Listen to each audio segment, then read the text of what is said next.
عبد الله الدوسري سوداني حتى النخاع، لمن لا يعرف أنه سعودي مولدا وجنسية.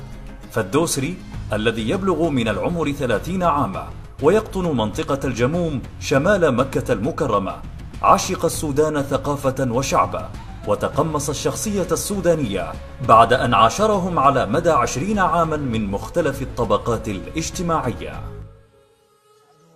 تلقى العاش فدرد والحورة مباركة، وتلقى الصيد شاشم في الصقيع مواركة، تلقى الشافعة في دفة العواسة مشاركة، ناكل ساهي لا بندفع جنيه لا ماركة. راعي المعزة والضان اللي بشوفه تحفل، دفر الليلة من جهة الصعايد وسفل، السيل اللي بزعزع للرواين وجفل، خلى طريقك هابطانتنا كله مقفل.